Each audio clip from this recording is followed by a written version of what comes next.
Hey you guys, welcome back to the channel. I've got another video here from you guys keep telling me I'm saying this wrong and I'm gonna do it again. Jago, Jago Hazard.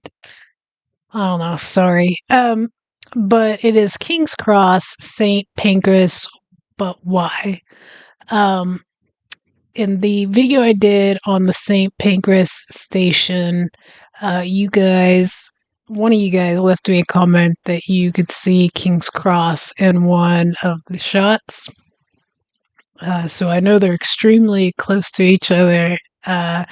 So I thought this would be a good video to check out. Plus, Jago Hazard. Um, does just fantastic videos for trains and the underground and all that. So I enjoy him a lot. But I will link this video in the description along with links to Patreon, how you can support the channel here on YouTube. I just started Conk on Earth over on Patreon this past Friday, and it is so funny. But if you're interested in checking that out, go to the Patreon link in the description. But let's go ahead and get this going. So there's a question that I've had more times than you might expect, which on the face of it seems like it should have a very simple answer. Namely, why is there one tube station for both King's Cross and St Pancras? The simple answer is because King's Cross and St Pancras mainline stations are right next to each other. But then the counter-argument you could make is that there are several other stations that are similarly close together and have or had separate stations. Look at Embankment/Charing Cross/Trafalgar Square, or Euston/Euston Square/Warren Street. And let's not even get started on the whole Bank/Monument/Cannon Street situation. Usually this is a question of historical accident. Different lines were built by different companies who gave their stations different names. Sometimes stations were renamed to avoid confusion, a la Trafalgar Square becoming part of Charing Cross, and sometimes they weren't, a la Monument and Bank being the same station. If there's any reasoning behind it, then I'm blowed if I know what it is. In the case of St Pancras, though, there is another reason why it doesn't have its own underground station. I was asking you guys about this hotel, this part of it, and I did actually, after the video, I did go and look up some pictures of the inside of the hotel, and it was gorgeous. One of you guys told me you had worked like in the railway, and that you had access to the hotel back then, and that it was in pretty bad condition.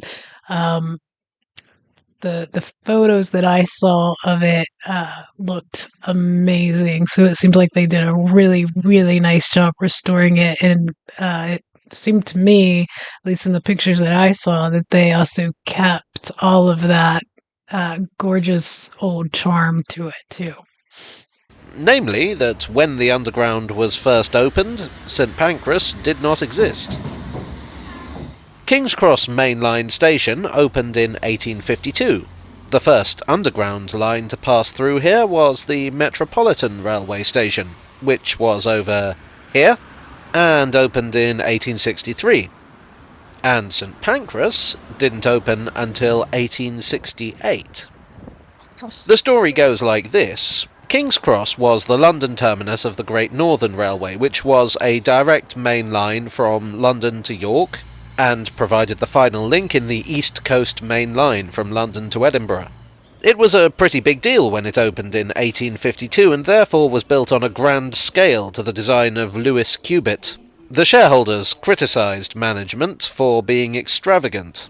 At the time, the station had rather a lot of excess capacity, and it had cost them an awful lot to get down here. But that didn't have to be a problem, whatever the shareholders thought, because there was a new kid on the block, the Midland Railway. The Midland Railway, as its name implies, originated in the Midlands. But its directors had bigger plans. They wanted to provide another route from London to Scotland.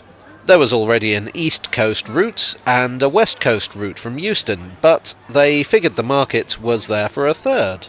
Building a terminus station in London was phenomenally expensive, particularly by the middle of the 19th century. You'd have to cross land that was already developed, often with powerful owners who could demand exorbitant prices. So, if you could strike a deal to use someone else's terminus, it was often worth the inconvenience. Originally, the Midland Railway used the London and North Western Railways line into Euston, but the LNWR weren't the most reliable allies. The two railways were in competition over several routes. The Midland decided to go to the Great Northern to see if they could get more favourable terms from them. The Great Northern were direct rivals of the LNWR, so they were more than happy to come to an arrangement. A new line was built, linking Leicester on the Midland Railway with Hitchin on the Great Northern, from which point Midland trains could run down to King's Cross. You might say they were hitching a lift. The Midland also built a goods yard at Agar Town just north of King's Cross, and that's going to be important later. Midland trains started running into King's Cross in 1858. In 1863, the Metropolitan Railway opened from Paddington to Farringdon. One of the main aims of this railway was to link the big termini in the northern part of central London together to provide connections between the different railway companies. A station at King's Cross would serve for both the Great Northern and Midland Railways. Here's the original Metropolitan Railway station. But the Midland Railway very quickly realised that if they wanted to expand, they'd always be hampered by reliance on another company. Besides, they were making good money off freight. They served the coalfields of the Midlands, and they passed through Burton-on-Trent, the beer capital of Britain. So they decided to take a punt, on building their very own terminus, and a line into London. Remember I mentioned a goods depot in Agar Town? Well, to save money, they decided to use that as the starting point. The land between King's Cross and Euston was a fairly poor area, so building south from there would be relative. Yeah, some of these shots that it's showing and the buildings and these like brick colors and stuff like that, and just the style of them. It actually reminds me a little bit of Pittsburgh. Pittsburgh is like the steel city, and it's an old city. Not old as you guys, but just a lot of the architecture and the brick and stuff like that. It reminds me of Pittsburgh. I love Pittsburgh, by the way. It's a lot of fun. Good food too. Relatively cheap. In London terms, at least, by the standards of anywhere outside of a city, very expensive still. Legally, they couldn't build any further south than Euston Road. Surface railways were banned beneath that point. So St Pancras it was.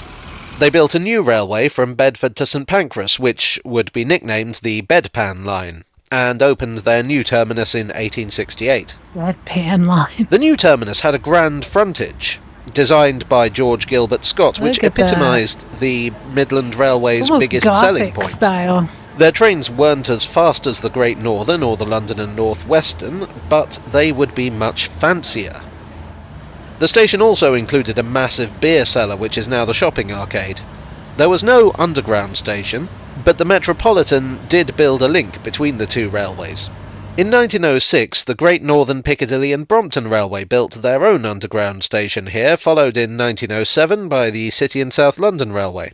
But in both cases, they just called their stations King's Cross. In 1927, they renamed them to King's Cross for St Pancras, which seems like a bit of a low blow to St Pancras. Then in 1933, they renamed again to the more egalitarian King's Cross St Pancras. Oddly enough, though, the old Metropolitan station was still just King's Cross until 1940. At the same time, the underground stations were undergoing a massive reconstruction, which moved the Metropolitan platforms closer to the others, and gave St Pancras a proper subway to the tube. And so things have remained. 1968 brought the Victoria Line to King's Cross St Pancras.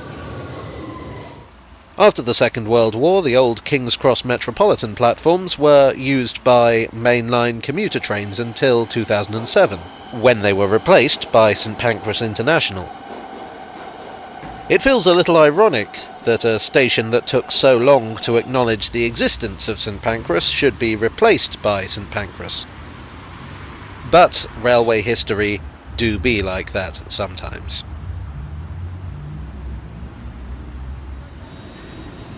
I hope you That's enjoyed this. gorgeous. Look how pretty that is. You have some really pretty stations. Absolutely. I could see why you wouldn't want to, like, even in this instance where you have these two stations that are right beside each other, making one obsolete, like, but the other one still works and is a gorgeous, like, why tear it down, you This know? neighbourly I tale get from it. the tube? If so, please do hit the like button and perhaps subscribe for more. Thanks as always to my generous donors on Ko-fi and Patreon. You are the St Pancras to my bedpan. And I'll see you all again very soon for another tale from the tube. Um, I think it's great that you guys keep these. I mean, at least until it starts costing money to upkeep it, and and then it's kind of outweighing costs and stuff like that. But I think about New York. I like these train videos. I know you guys do too. At least some of you. Um, but in New York, they spent like a crazy amount of money to build the this beautiful, beautiful station that I think is just under. Don't hold me to this because it's been a minute.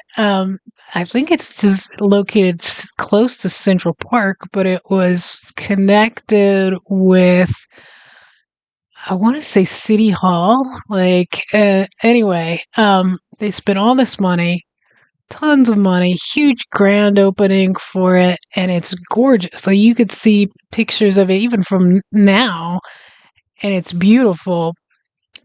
But they stopped using it a long time ago, and they won't ever reopen it. I mean, not for regular use. I think on occasion, maybe once every couple years or once a year, they open it and allow people to kind of go through it.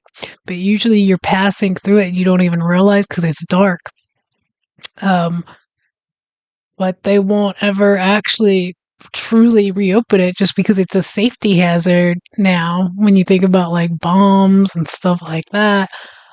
They don't want that close to where City Hall and all that is, obviously. But I've seen videos of people that sneak into it. I've seen videos and photos from where they have done these like annual runs of it or allow people to come in and take a look around and take pictures and all that stuff.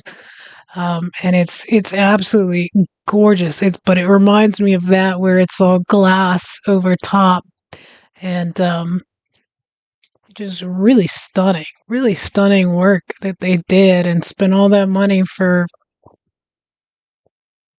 not to use it.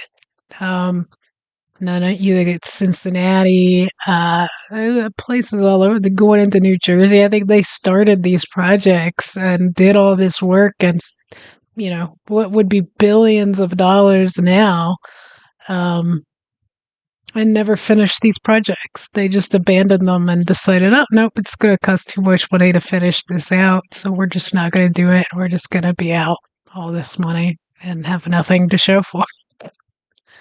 Um, I don't know. I don't know if you guys have spots like that. I know I have looked at some of the stations that are abandoned that they've got rid of. Um, but it seems like at least people are trying to. I think there was at least one that somebody had converted into their home, and they've done other things with it. But like with the ones that I know of here in different, more major cities, they're just these tunnels underground for no reason. So pretty crazy. But I love these videos. If there's any other from Jago, however you say it, that you all want me to take a look at, or other stations, other topics that you want me to look into, let me know in the comments, and I'll try to use them for future videos. But yeah, thanks for watching me, guys. Don't forget to like, subscribe, share, and have an awesome, awesome day.